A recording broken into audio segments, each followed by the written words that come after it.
HOA fakes being a decorator for free shades, gets wrong sizes, and pays for all the fixes. HOA Karen had always been the queen of appearances.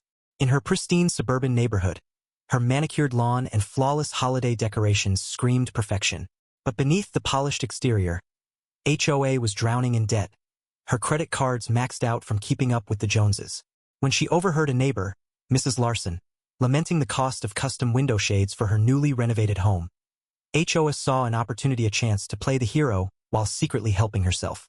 Posing as an amateur interior decorator, HOA offered her services for free, claiming she had connections with a high-end shade supplier. Mrs. Larson, a kind-hearted widow, was thrilled, trusting HOA's charm and enthusiasm.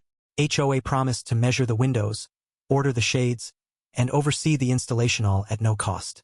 In reality, she planned to order the shades, claim they were defective, and demand free replacements from the supplier, pocketing the extras to sell online. It was a flawless plan, or so she thought. The measurements were the first hurdle. HOA, with no training, fumbled with the tape measure, her confidence masking her incompetence. She scribbled numbers on a notepad, her mind racing with dollar signs rather than precision. When the shades arrived, they were a disaster, some too short, others comically long, dangling like ill-fitting curtains. Mrs. Larson's face fell as she surveyed the mess. "HOA, these don't fit at all," she said, her voice trembling with disappointment. HOA, quick on her feet, blamed the supplier, promising to fix everything. But the supplier wasn't fooled. Mr. Thompson, the grizzled owner of the shade company, had dealt with scammers before. He demanded proof of the order and measurements, and when HOA's paperwork revealed her errors, he refused to replace the shades for free.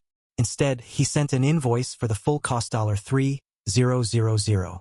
HOA's heart sank. She couldn't pay, but she couldn't admit her scheme either. Desperate, she doubled down, accusing Mr. Thompson of fraud in a heated phone call, her voice shrill with panic. The tension peaked one sweltering afternoon when Mr. Thompson arrived at Mrs. Larson's home, unannounced, with the delivery truck in tow. HOA was there, mid-measurement, trying to salvage her lie. The room felt like a pressure cooker as Mrs. Larson, confused and upset, demanded answers. "HOA, you said this was free," she cried, her trust shattered. Mr. Thompson, arms crossed, laid out the evidence. HOA's botched measurements, her forged emails, and her attempt to scam his company.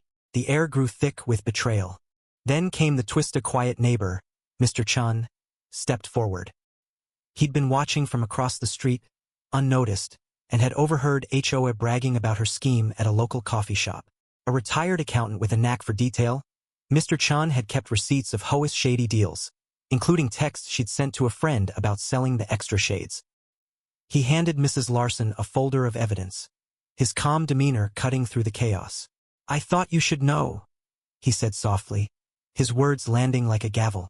HOA's facade crumbled. Her face flushed red, not with anger but with shame. She stammered, trying to deflect, but the truth was undeniable. Mrs. Larson, tears in her eyes, didn't yell. Her silence was war-piercing disappointment that cut deeper than any accusation. The neighborhood, once HOA's stage, now whispered about her downfall. Forced to pay the $3,000 invoice out of her dwindling savings, HOA also faced the supplier's legal threats for fraud. The shades were eventually installed correctly, but not by HOA. She was persona non grata in Mrs. Larson's home. The bitterest pill wasn't the money. It was the loss of her reputation. Neighbors who once admired her now avoided her gaze. Her perfect image, so carefully curated, lay in ruins. In the aftermath, Mrs. Larson found solace in Mr. Chen's kindness. He helped her redecorate, his quiet competence a stark contrast to HOA's flashy deceit. The neighborhood rallied around Mrs. Larson, their sense of community strengthened by the ordeal. HOA, meanwhile, retreated into her home, her windows bare, a fitting metaphor for her exposed lies. The story of HOA's scam spread, a cautionary tale of greed and hubris. It wasn't just about shades or money. It was about trust broken and the cost of chasing appearances over integrity. Her downfall was a mirror held up to the community, forcing everyone to question their own values. What would you do if you uncovered a neighbor's deception? Share your thoughts on trust, justice, or community in the face of betrayal.